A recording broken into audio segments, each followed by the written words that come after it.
Aku hanya mau sharing sedikit.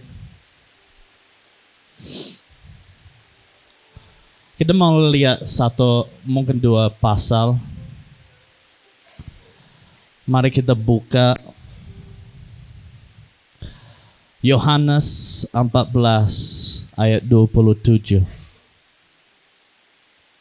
Ada di screen.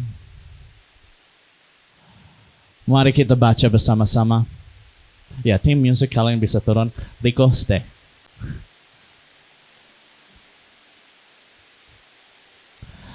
Satu, dua, tiga. Damai.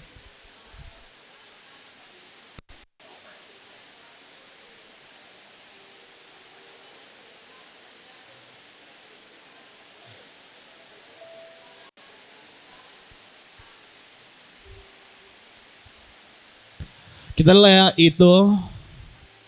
Damai dari Tuhan. Apa itu? Tidak seperti yang diberikan oleh dunia. So, pertanyaan aku untuk kita semua. Damai dunia itu artinya apa? Damai dunia itu artinya gak ada perang. No fighting. Yang pikiran positif. Itu damai dunia. Tapi kalau kita baca yang Alkitab, kita tahu sampai Tuhan Yesus datang kedua kali akan ada perang terus. Jadi gimana bisa ada damai?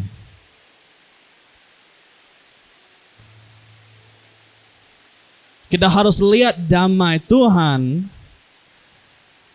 bukan seperti dunia, bukan yang damai yang gak ada perang. Karena kita pasti akan ada masalah di dalam hidupnya. Damai Tuhan artinya begini, hadirat Tuhan.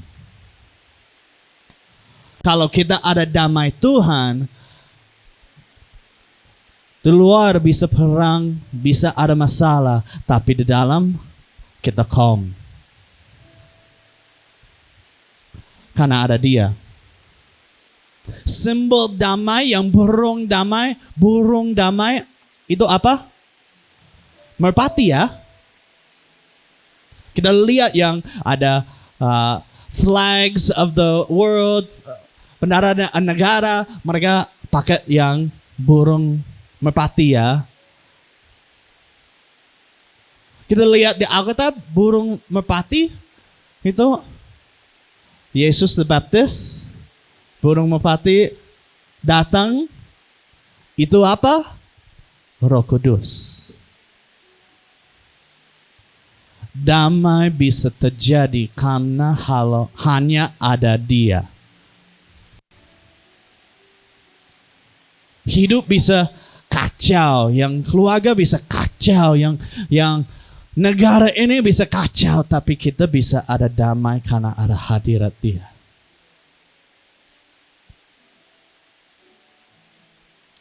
Tapi aku mau sharing satu hal untuk kita semua. Ada satu hal bikin kita gak ada damai. Masih ada hadirat Tuhan, kita masih calm di sini. Tapi satu hal bikin kita fighting. 2 bulan lalu aku sharing, being right is not always right. Ada waktu untuk berantem, tapi ada waktu yang kita harus diam dulu. Itu 2 bulan lalu. Sekarang aku mau bilang, ada waktu untuk fighting. Ini.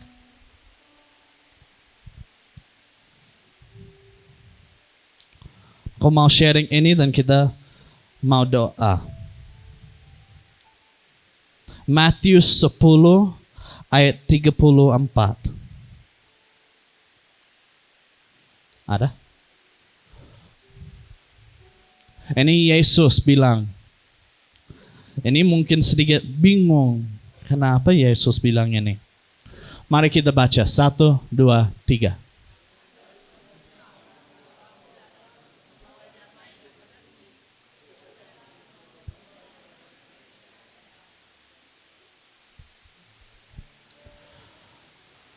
Aku datang bukan untuk membawa damai, melainkan pedang. Kalau kita lanjut 35-36, Yesus sharing tentang akan ada yang bapa sama anak lagi berantem. Akan ada yang anak sama yang teman lagi berantem. Karena satu hal, kalau ketemu Yesus Kristus, harus ada pilihan. Aku mau ikut Yesus atau gak ikut Yesus.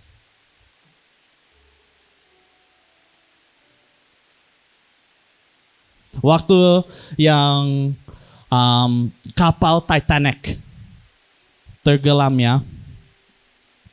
Waktu kapal Titanic tenggelam di New York City, kota yang New York, yang kantor di sana, mereka ada satu board di sana.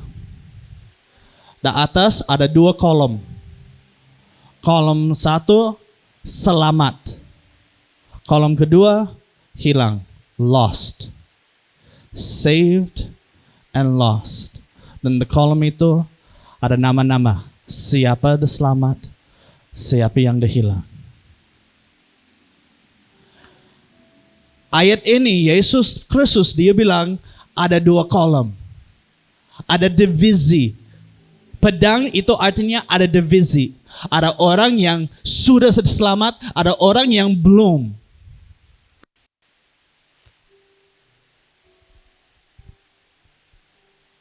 Ini satu hal aku mau bilang. Kita sebagai gereja harus semangat untuk orang-orang yang belum selamat. Harus fighting untuk orang-orang itu. Harus fighting untuk jiwa mereka.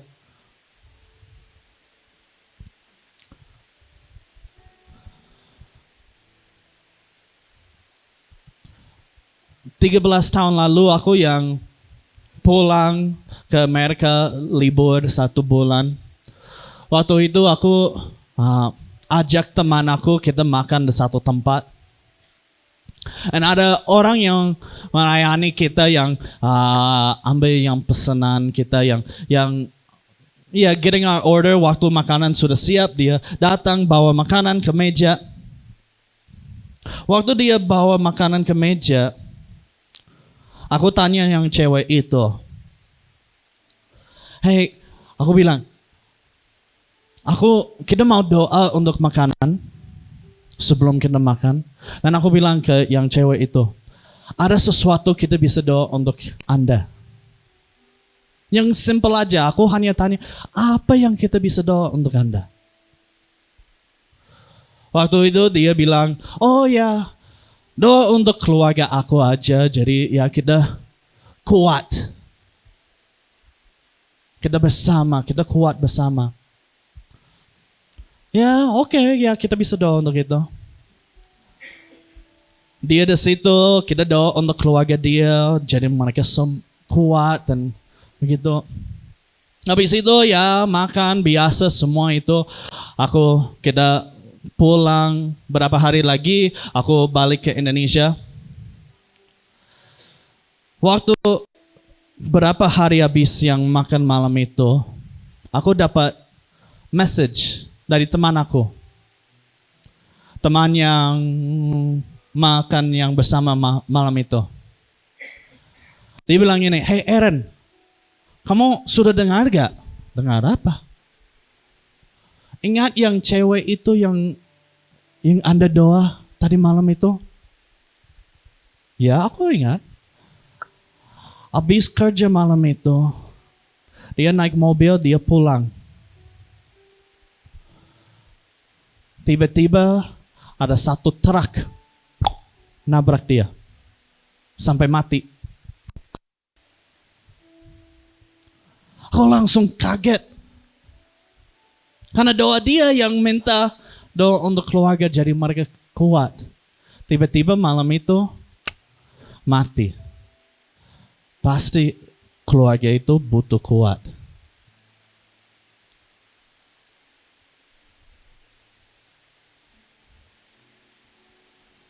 Ada banyak jiwa di luar sana belum kenal Yesus Kristus, belum diselamat. Sudah berapa kali aku yang pulang dari sini, lihat di pinggir jalan lewat Benteng Moraya, ada yang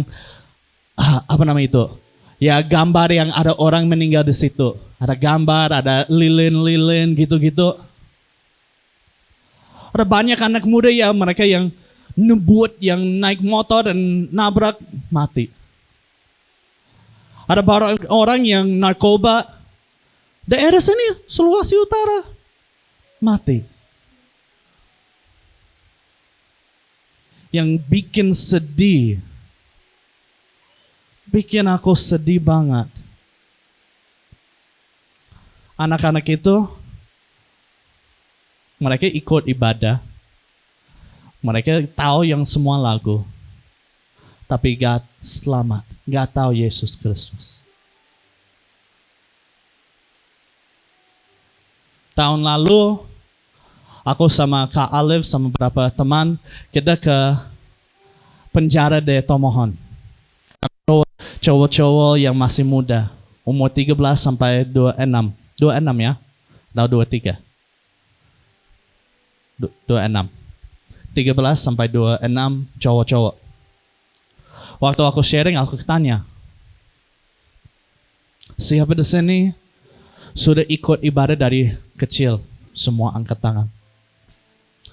Siapa di sini tahu lagu ini? Aku nyanyi salah satu lagu, mereka semua angkat tangan. Siapa di sini tahu yang Yohanes 3 ayat 16? Semua angkat tangan, mereka yang hafal semua itu. Dan aku tanya, tahu semua itu, tahu semua ayat, tahu semua lagu, sudah ikut ibadah tapi masih di dalam penjara. Kenapa? Kita bisa tahu tapi gak ada hubungan sama Yesus Kristus yang benar. Kalau Anda di sini, aku gak tahu yang semua hidup di sini. Mungkin Anda rasa yang jauh dari Tuhan, mungkin Anda yang belum berserah sama Tuhan.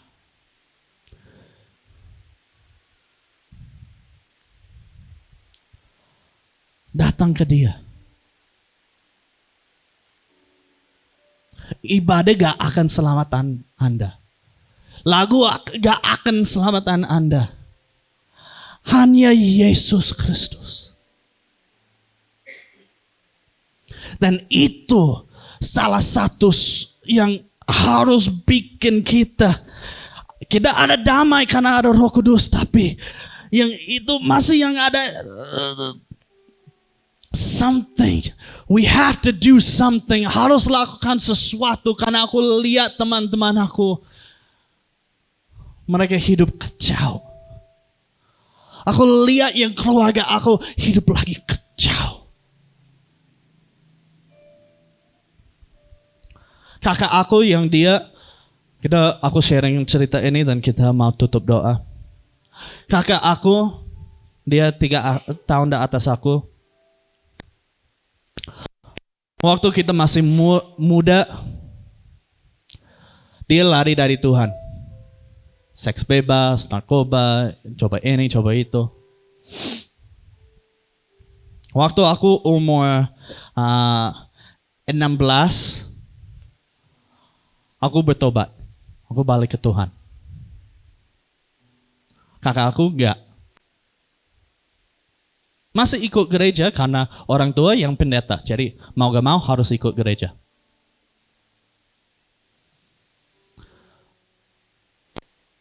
Waktu aku muda, aku tahu yang anugerah Tuhan gimana. Aku pernah rasa hadirat Tuhan. Aku mulai fighting untuk kakak aku. Artinya begini. Setiap hari aku doa untuk dia. Setiap hari Senin aku puasa untuk dia. Dari hari Minggu yang malam berhenti makan sampai yang hari Selasa pagi aku baru makan lagi. Bertahun-tahun aku doa dan puasa untuk kakak aku. Dia gak berubah, masih seks bebas, masih narkoba, masih ini. Bertahun-tahun aku fighting untuk kakak aku.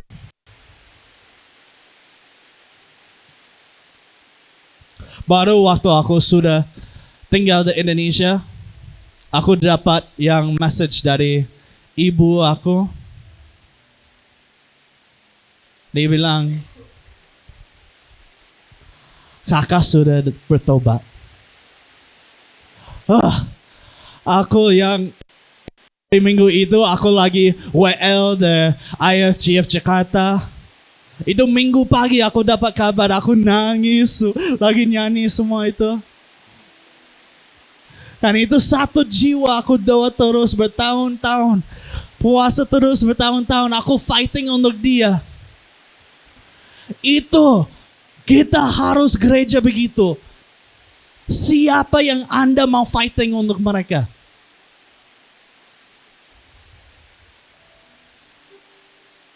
Who are you fighting for? Mungkin itu salah satu di keluarga. Mungkin itu teman Anda. Untuk mereka benar-benar bukan hanya ikut ibadah, tapi mereka benar-benar kenal Yesus Kristus jadi juru selamat. Siapa itu? Mari kita doa.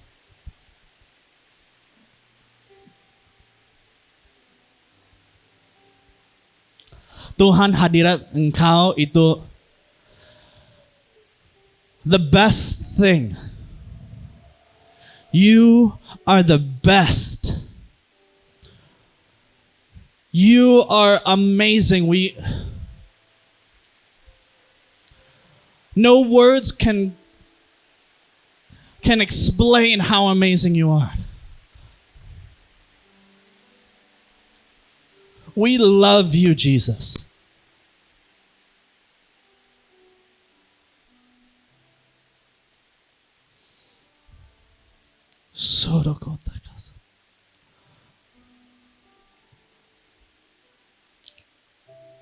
Kalau Anda mau balik ke Tuhan, itu waktunya.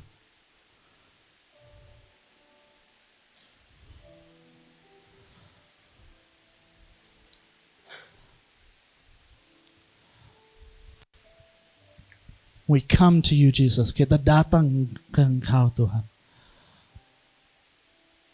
Kita doa untuk yang teman-teman kita, keluarga kita. Kita doa untuk yang teman-teman yang belum kenal Yesus Kristus jadi juru selamat.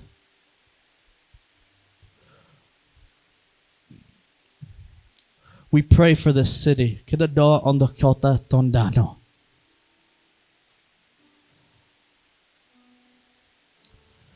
Jadi ada revival terjadi di sini. Revival artinya ada orang yang mati di dalam rohanian, hidup lagi. Hidup di dalam Engkau, Tuhan.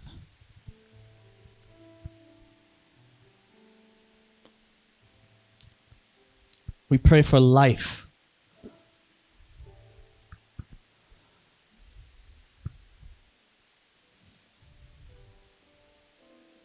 We thank you, Jesus. We thank you, Jesus.